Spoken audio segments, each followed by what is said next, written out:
출애굽기 14장 말씀입니다. 구약성경 102면입니다. 출애굽기 14장 10절부터 14절까지 한 절씩 교독하겠습니다. 바로가 가까이 올 때에 이스라엘 자손이 눈을 들어 본즉 애굽 사람들이 자기들 뒤에 이른지라. 이스라엘 자손이 심히 두려워하여 여호와께 부르짖고 그들이 또 모세에게 이르되 애굽에 매장지가 없어서 당신이 우리를 이끌어내어 이 광야에서 죽게 하느냐. 어찌하여 당신이 우리를 애굽에서 이끌어내어 우리에게 이같이 하느냐. 우리가 애굽에서 당신에게 이른 말이 이것이 아니냐. 이르기를 우리를 내버려 두라. 우리가 애굽 사람을 섬길 것이라 하지 아니하더냐. 애굽 사람을 섬기는 것이 광야에서 죽는 것보다 낫겠노라. 모세가 백성에게 이르되 너희는 두려워하지 말고 가만히 서서 여호와께서 오늘 너희를 위하여 행하시는 구원을 보라. 너희가 오늘 본 애굽 사람을 영원히 다시 보지 아니하리라. 함께 읽습니다. 여호와께서 너희를 위하여 싸우시리니 너희는 가만히 있을지니라. 아멘. 지난주에 출애굽은 구원이고, 그리고 출애굽 이후의 광야에서의 삶은 구원 이후의 신앙생활이라고 말씀을 드렸습니다. 구원받고 광야 생활과 같은 신앙생활을 하기 위해서 우리에게 필요한 것은 믿음입니다. 430년 동안 애굽에서 노예 생활을 하던 이스라엘 백성은 광야를 한 번도 경험하지 못했습니다. 한 번도 경험해 보지 못한 광야 생활을 하기 위해서는 하나님의 인도하심을 따라가야 되는데, 하나님의 인도하심을 따라 푸른 초장과 쉴만한 물가로만 가는 게 아니라 사막의 음침한 골짜기로 갈지라도 하나님을 믿어야지 하나님의 인도하심을 따라갈 수 있습니다. 믿음의 조상 아브라함, 믿음의 원조인 아브라함을 보면 하나님께서 지시할 땅으로 가라고 말씀하셨습니다. 히브리서 11장 8절에는 지시할 땅으로 가라는 이 표현을 좀 다르게 표현했습니다. 믿음으로 아브라함은 부르심을 받았을 때에 갈 바를 알지 못하고 나아갔으며, 갈 바를 알지 못하고 어떻게 갈 수 있겠습니까? 하나님께서 지시해 줄 것이라는 것을 믿었기 때문입니다. 구원 이후의 신앙생활은 믿음으로 살아야 합니다. 믿음은 하나님의 선물입니다. 에베소서 2장 8절 말씀을 함께 읽겠습니다. 너희는 그 은혜에 의하여 믿음으로 말미암아 구원을 받았으니 이것은 너희에게서 난 것이 아니요 하나님의 선물이라. 행위에서 난 것이 아니니 이는 누구든지 자랑하지 못하게 함이라. 믿음은 우리가 힘쓰고 애쓴다고 생기는 것이 아니라 하나님의 선물입니다. 하나님께서 주시는 것입니다. 믿음이 하나님의 선물, 믿음이 하나님께서 우리에게 주시는 선물이라는 것을 잘 설명을 해드린다면, 믿음은 하나님과의 관계이기 때문입니다. 저는 텔레비전 프로그램 중에 가끔씩 나는 솔로다라는 프로그램을 한 번씩 봅니다.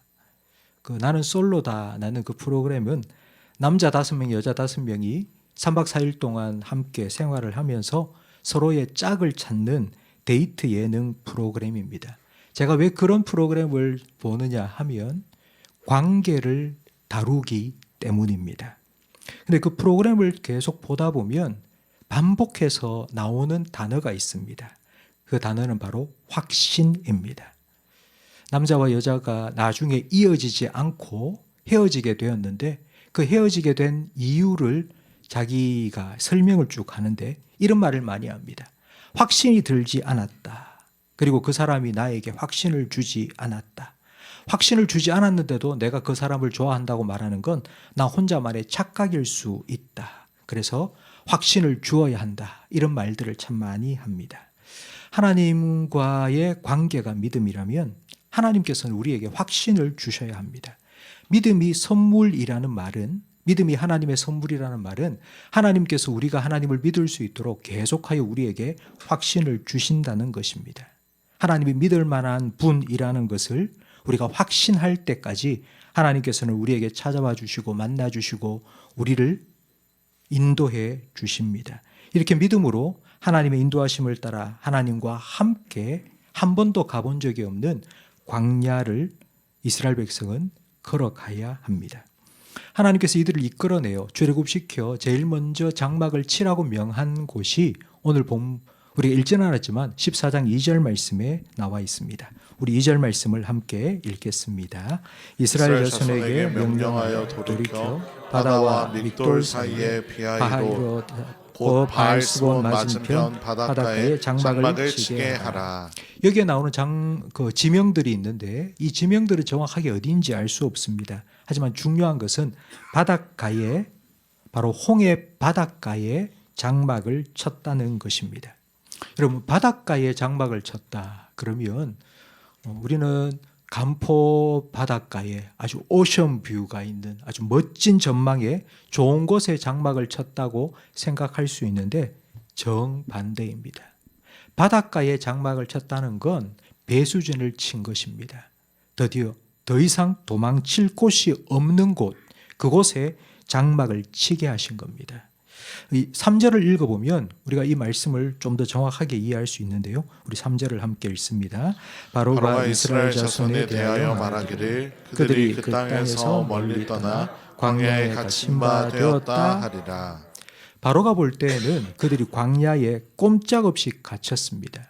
그러니까 도간에 든 쥐 신세가 된 것입니다. 바닷가에 장막을 쳤으니 우리가 공격하면 피할 곳 없이 꼼짝없이 당하게 될 것이라고 생각한 것입니다. 그래서 바로는 원수를 갚은 절호의 찬스로 생각하고 정예군을 선발하여서 이스라엘을 추격해 갔습니다.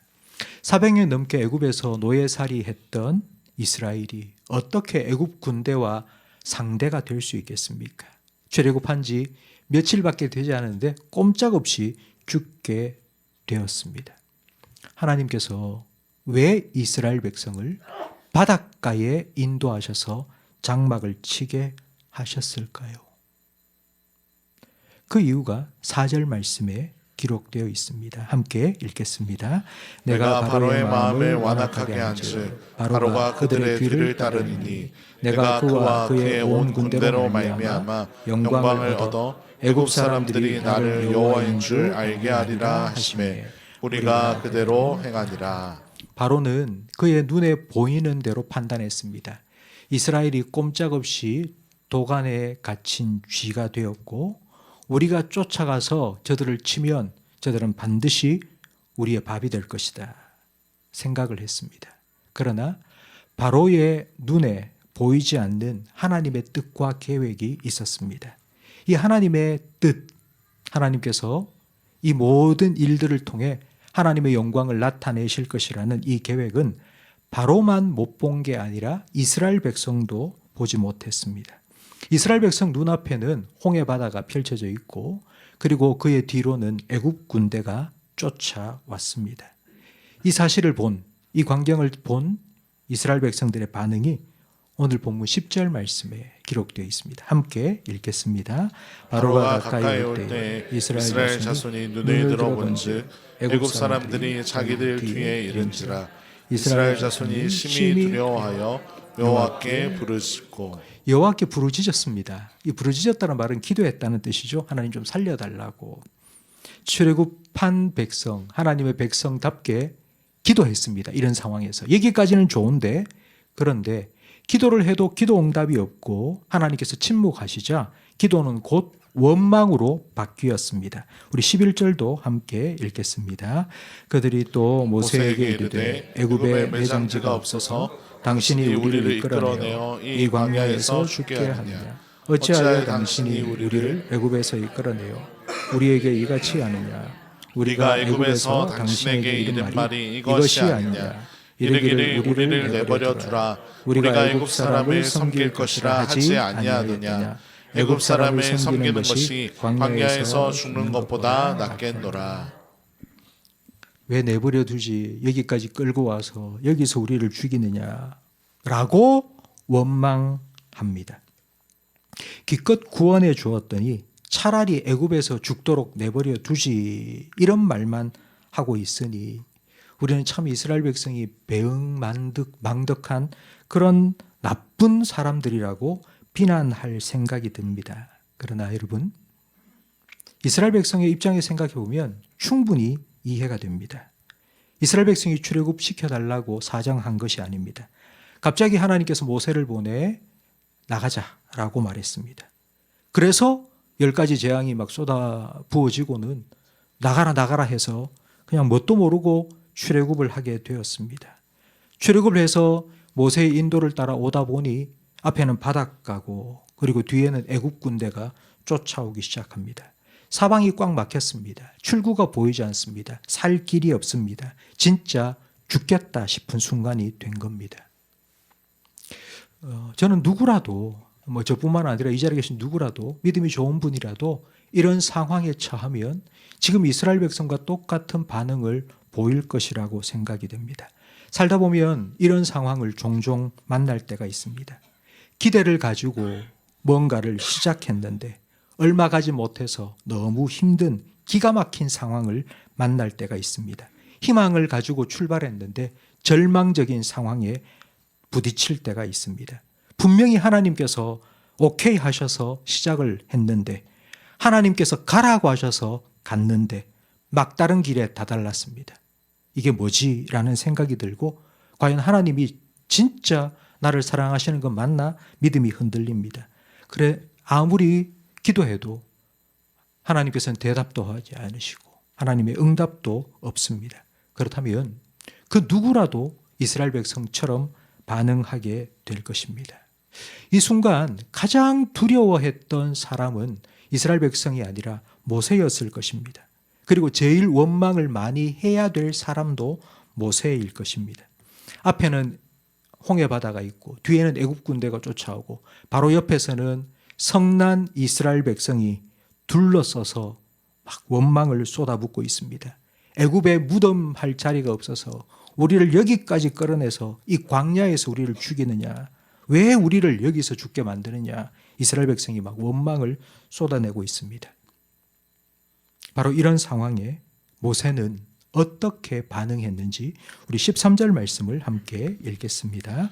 모세가 백성에게 이르되 너희는 두려워하지 말고 가만히 서서 여호와께서 오늘 너희를 위하여 행하시는 구원을 보라. 너희가 오늘 본 애굽 사람을 영원히 다시 보지 아니하리라. 여호와께서 너희를 위하여 싸우시리니 너희는 가만히 있을지니라. 아멘. 모세는 자기에게 원망을 쏟아붓고 있는 이스라엘 백성들에게 야 원망하지 말고 이렇게 한번 해봐라 권유하고 있는 것이 아닙니다. 가장 두려워해야 할 자신이 그리고 가장 원망스러워야 할 자신이 지금 내가 이런 상황에서 내가 하고 있는 일을 백성들에게 말하고 있습니다. 내가 하고 있는 이 일을 너희도 좀 해보라고.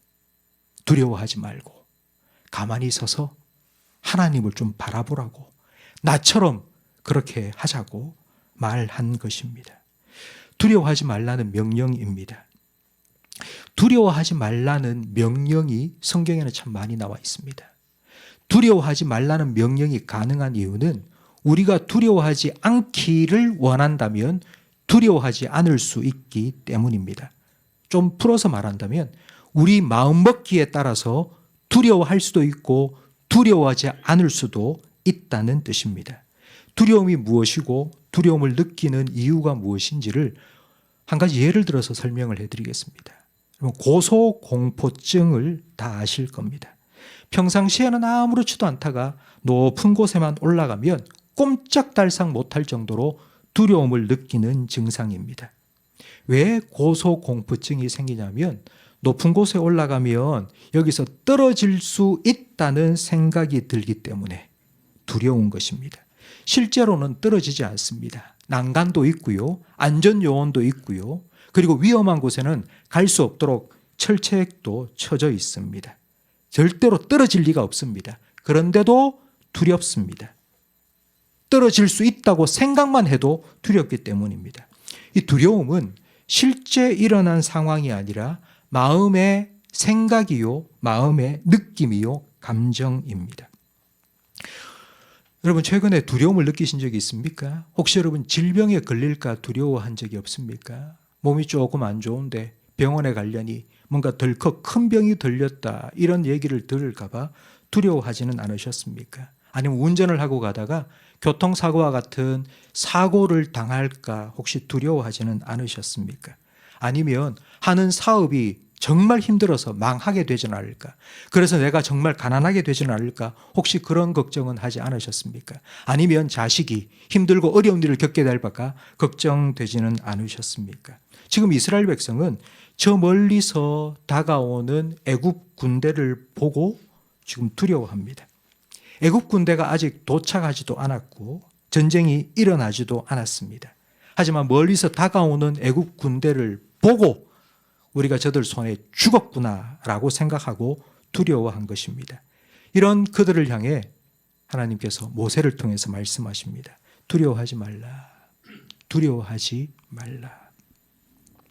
성경에 하나님께서 두려워하지 말라라고 명령하신 후에 그 뒤에 반드시 하나님께서 덧붙여 하시는 말씀이 있습니다. 두려워하지 말라. 내가 너와 함께 하기 때문이다. 이 말은 이런 의미입니다. 최악의 상황을 상상하면서 두려움에 빠지지 말고 하나님이 나와 함께 계신다는 사실을 생각하고 두려움을 이기라는 뜻입니다. 하나님을 생각하는 가장 좋은 방법은 기도입니다. 여러분 기도합시다 하면은 눈을 다 감습니다. 왜 눈을 감아야 하느냐? 눈을 뜨고 있으면 자꾸 상황이 보입니다. 주변 상황이 보이면 그 상황 때문에 계속하여 두렵습니다. 그래서 눈을 감고 나를 두렵게 하는 상황 보지 말고 하나님을 생각하기 위해서 우리는 기도할 때 눈을 감습니다. 아무것도 염려하지 말고 다만 모든 일에 기도와 간구로 너희 구할 것을 감사함으로 하나님께 아뢰라. 그리하면 모든 지각에 뛰어난 하나님의 평강이 그리스도 예수 안에서 너희 마음과 생각을 지키시리라. 하나님께서 우리가 두려워하지 않고 최악의 상황을 자꾸 상상하면서 두려움에 빠지는 것이 아니라 여전히 하나님께서 나와 함께 계시며 이 모든 상황을 통제하고 하나님의 선하신 뜻을 이루어 가실 것이라는 것을 믿고 기도하면 하나님께서는 반드시 우리의 마음을 하나님만 주실 수 있는 하늘의 평강으로 지켜주실 것입니다. 두려움에 휩싸이는 이유는, 두려움에 빠지는 이유는 문제 때문이 아닙니다. 기도하지 않기 때문입니다. 하나님을 생각하지 않기 때문입니다. 여러분 골리앗 앞에서 두려워 벌벌 떨었던 이스라엘 군사들, 왜 그들은 골리앗을 보고 벌벌벌 떨었을까요? 그들의 마음속에는 골리앗밖에 보이지 않았기 때문입니다. 다윗이 물맷돌을 들고 골리앗을 향하여 담대하게 뛰어나갈 수 있었던 이유는 골리앗이 보인 게 아니라 그의 마음속에는 하나님으로 가득했기 때문입니다. 하나님이 나와 함께 하신다면, 하나님께서 지금 나와 함께 하신다면 골리앗도 그냥 한 사람일 뿐입니다. 하나님께서 저와 여러분에게 말씀하십니다. 두려워하지 말라. 내가 너와 함께 한다. 성도 여러분, 지금 여러분이 겪고 있는 어떤 문제나 여러분의 어떤 상황 속에서도 하나님께서는 그보다 더 크신 분이심을 믿으시기 바랍니다. 그 하나님께서 여러분에게 말씀하십니다. 두려워하지 말라. 그리고 모세는 가만히 서서라고 말합니다. 가만히 서서 할 때 이 가만히라는 말은 잠잠히라는 의미입니다. 원래의 의미, 원어의 의미는 잠잠하라는 의미입니다. 성경 말씀 속에 잠잠하라는 말씀이 가장 잘 드러난 구절이 바로 여호수아 6장 10절 말씀인데요. 함께 읽어보겠습니다. 여호수아가 백성에게 명령하여 이르되 너희는 외치지 말며 너희 음성을 들리게 하지 말며 너희 입에서 아무 말도 내지 말라. 그리하다가 내가 너희에게 명령하여 외치라는 날에 외칠지니라 하고 여호와의 궤가 그 성을 한 번 돌게 하고 그들이 진영으로 들어와서 진영에서 자니라. 여리고 전투 중입니다. 하나님께서는 여리고 성을 한 바퀴 일주일 동안 돌고 7일째는 7바퀴 돌라고 명령하셨습니다. 이스라엘 백성의 첫날 한 바퀴를 돌 때 여호수아는 아주 특별한 명령을 내렸습니다. 아무 말도 하지 말라. 아무 말도 하지 말라. 왜 아무 말도 하지 말고 입을 꾹 다물고 돌아라 했을까요? 말하는 게 도움이 되지 않기 때문입니다. 그냥 묵묵히 하나님 명령에 순종해서 돌면 되는데 돌면서 이러쿵 저러쿵 말하는 게 결코 도움이 되지 않기 때문입니다. 여리고 전투는 이스라엘 백성이 감당할 수 없는 싸움입니다. 여리고는 난공불락의 아주 강력한 성이기 때문에 이스라엘은 상대할 수가 없었습니다. 이 전쟁은 하나님께 속한 것입니다. 하나님께서 싸우셔야 합니다. 하나님께서 싸우겠다고 약속해 주셨습니다. 하나님의 말씀에 순종해서 성을 돌면 하나님께서 그 성을 무너뜨리실 겁니다. 그런데 입을 열고 이러쿵 저러쿵 떠들기 시작하면 여리고 성 무너지기 전에 이스라엘 백성의 마음부터 무너지고 믿음부터 깨어질 것이기 때문입니다. 그래서 입을 다물으라고. 여러분, 몇 주 전에 우리 장로님들하고 부산에 있는 교회에 당회원 수련회에 참석했습니다. 대구에 있는 10개 교회에 장로님 100분이 함께 모여서 그 교회의 담임 목사님 말씀도 듣고 또 그 교회의 당회 서기 장로님로부터 그쪽 교회의 당회 얘기를 들었습니다. 그런데 그 목사님께서 이런 말씀을 하셨어요. 교회를 섬기다 보면 문제가 생길 때가 있다. 그 문제가 생길 때 어떻게 하는가? 회의를 합니다. 회의를 한다 하면 문제를 모르던 사람까지 회의를 하는 도중에 문제가 무엇인지 다 알게 되고 회의를 딱 끝마치고 나오자마자 오만 사람 붙잡고 이러쿵 저러쿵 얘기를 하면서 온 동네방네 소문이 다 나고 문제가 진짜 그때부터 문제가 되니까 문제가 생겼을 때 회의를 하지 말고 먼저 기도부터 하고 하나님의 은혜를 구하고 지혜를 구하라고 그렇게 말씀을 하셨습니다. 저는 한 2시간 정도 세미나를 했는데 그중에서 제일 기억에 남는 말이 바로 이 말씀이었습니다. 문제가 생기면 회의하지 말고 입국 다물고 먼저 기도하라고. 그러면 하나님께서 피할 길 보여주시고 해결할 수 있는 지혜를 주실 거라고. 여러분, 그래서 모세는 지금 두려워하지 말고 가만히 서라고, 잠잠히 있으라고, 그러면서 세 번째로 하나님의 구원을 보라고 말씀합니다. 우리 13절 말씀을 다시 한번 화면을 보면서 읽겠습니다. 모세가 백성에게 이르되 너희는 두려워하지 말고 가만히 서서 여호와께서 오늘 너희를 위하여 행하시는 구원을 보라. 너희가 오늘 본 애굽 사람을 영원히 다시 보지 아니하리라. 여호와께서 너희를 위하여 싸우시리니 너희는 가만히 있을지라. 아멘. 하나님께서 바닷가에 이스라엘을 이끄시고 거기에 장막을 치도록 하시고 그것을 본 바로가 절호의 찬스다. 원수 갚을 기회다. 판단을 내리고 군대를 이끌고 온 이 모든 일련의 사건은 하나님께서 이스라엘 백성에게 무언가를 보여주시기 위해서 계획하신 일입니다. 하나님께서 보여주고 싶으셨던 것이 바로 본문에 나오는 하나님의 구원입니다. 아니, 이미 10가지 재앙을 통해서 하나님의 구원, 하나님의 능력을 보여주시지 않으셨습니까? 라고 생각할 수 있는데 10가지 재앙을 통해서 하나님의 능력을 경험한 사람은 이스라엘보다는 애굽 사람들입니다. 하나님께서는 재앙을 이스라엘이 살던 고센 땅과 애굽 땅을 구별하셨습니다. 그러니까 10재앙을 통하여 하나님의 능력은 10재앙을 통해 나타난 하나님의 능력은 주로 애굽 사람들이 봤습니다. 그래서 하나님께서는 이제 출애굽한 이스라엘 백성, 하나님 백성들에게 하나님의 구원을 눈앞에서 코앞에서 보여주시기를 원하셨습니다. 그래서 바닷가에 배수진을 치게 하셨고 이 소식을 들은 바로로 하여금 오판을 하고 군대를 이끌고 전쟁을 하기 위해서, 진멸하기 위해서 달려오도록 하신 것입니다. 그런데 이건 하나님께서 하나님의 구원을 이스라엘 백성 코앞에서 나타내시기 위해 계획하신 일입니다. 모세는 하나님께로부터 들어서 알고 있지만 바로는 몰랐습니다. 자기의 판단이 완벽한 복수를 이룰 줄 알았는데 이게 완전한 멸망이 될 줄을 몰랐습니다. 그리고 이스라엘 백성도 아직까지는 모르고 있죠. 그래서 모세는 이스라엘 백성에게 말합니다. 너희는 두려워하지 말고 가만히 있어 잠잠히 하나님의 구원을 보라. 눈앞에 하나님께서 어떤 일을 이루실지 가만히 지켜보아라. 오늘 본 애굽 군대를 다시는 보지 못할 것이다. 다시는 너희를 뒤쫓아오지 못하도록 하나님께서 저들을 완전히 제거하여 주실 것이다.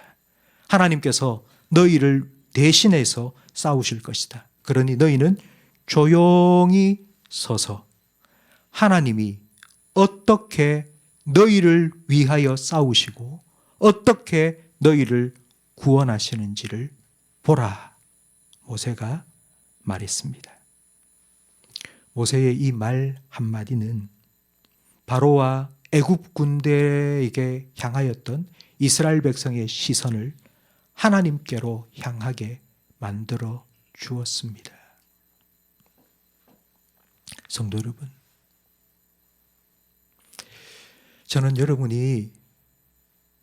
저는 모세와 같은 이 믿음의 사람들이 되시기를 바랍니다.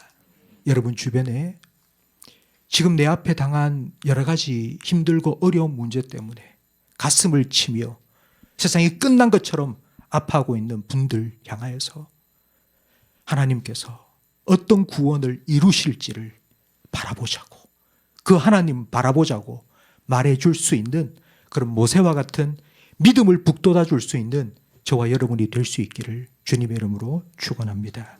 내가 아니라 하나님께서 나를 위하여 싸우신다면 그 싸움은 볼 것이 없습니다. 그냥 끝난 것입니다. 로마서 8장 31절 말씀을 화면을 보면서 함께 읽겠습니다. 만일 하나님이 우리를 위하시면 누가 우리를 대적하리요. 자기 아들을 아끼지 아니하시고 우리 모든 사람을 위하여 내주시니가 어찌 그 아들과 함께 모든 것을 우리에게 주시지 아니하겠느냐. 현재일이나 장래일이나 능력이나 높음이나 그 어떤 것도 그리스도 예수 안에 있는 하나님의 사랑으로부터 우리를 끊을 수 없습니다. 그렇기 때문에 우리는 이 모든 일에 넉넉히 이길 수 있다고 로마서 8장 37절은 우리에게 말씀하고 있습니다. 성도 여러분, 하나님께서 여러분의 하나님이시라면, 하나님께서 여러분과 함께 하신다면, 하나님께서 나의 하나님이 되신다면 하나님께서 반드시 여러분에게 이 고백이 정말 영혼의 깊은 곳에서부터 흘러나올 수 있도록 하나님의 구원을 보여주실 것입니다. 이스라엘 백성에게 하나님께서는 분명히 하나님의 구원을 보여주셨습니다. 14장 결론, 우리 31절 말씀을 함께 읽고 마치도록 하겠습니다. 이스라엘이 여호와께서 애굽 사람들에게 행하신 그 큰 능력을 보았으므로 백성이 여호와를 경외하며 여호와와 그의 종 모세를 믿었더라. 하나님께서 구원을 보여주셨습니다.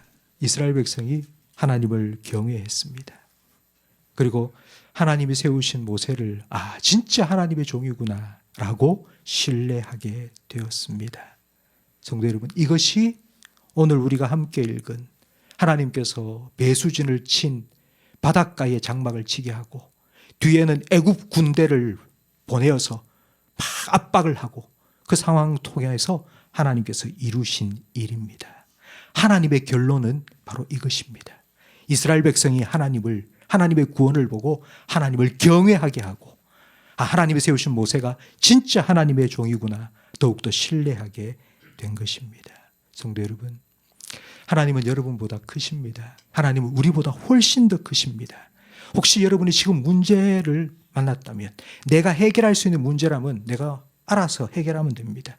그런데 도저히 내가 해결할 수 있는 문제들 참 우리 주변에 너무 많이 일어나고 있습니다.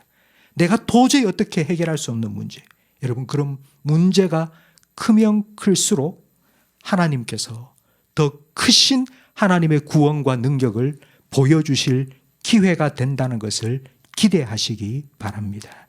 하나님께서 더 크게 역사하실 것이라고. 하나님께서 하나님 되심을 이번 기회를 통하여 분명히 나타내 주실 것이라고 여러분 기대하시기 바랍니다. 만약 이스라엘 백성이 뒤에서 추격해오는 애굽 군대를 보고 무서워서 도망갔다면 어떻게 되었을까요? 여러분 상상하기는 싫지만 여러분 한번 상상해 보십시오. 만약 너희는 가만히 있어서 하나님의 구원을 보라 한 모세의 말을 믿지 못하고 두려워서 쫓아오는 애굽 군대를 보고 안 되겠다 하고 막 도망쳤다면 어떻게 되었을까요? 다 죽었을 겁니다. 애굽 군대가 쫓아오면서 다 죽여버렸을 겁니다. 그러면 홍해가 갈라지는 것도 보지 못했을 것입니다. 가만히 서서 하나님을 보라 한 모세의 말대로 그들이 잠잠히 서서 하나님이 어떤 일을 이루실지 바라보고 있을 때 하나님께서는 홍해를 가르시고 마른 땅처럼 건너게 하시며 쫓아오는 애굽 군대를 그 홍해를 덮어 수장시켜 버리셨습니다. 하나님의 구원을 이스라엘 백성 바로 코앞에서 나타내 주신 것입니다. 성도 여러분, 여러분의 상황이 막혀 있고 도저히 어디 빠져나갈 구멍이 없는 것 같은 바닷가에 진을 치고 뒤에서는 애굽 군대가 쫓아오는 상황처럼 여러분의 삶에 그와 같은 절망의 순간이 닥쳐왔을 때 잠잠히 하나님을 바라보시기 바랍니다. 구원의 하나님, 우리를 대신하여 싸우실 하나님, 나를 위하여 자기 아들까지 독생자 아낌없이 내어주신 바로 그 하나님께서 우리를 위하시면 누가 우리를 대적하리요. 이 모든 일에 우리와 함께 하시는 하나님으로 말미암아 우리는 넉넉히 이길 것입니다. 그 하나님을 함께 찬양하겠습니다. 보라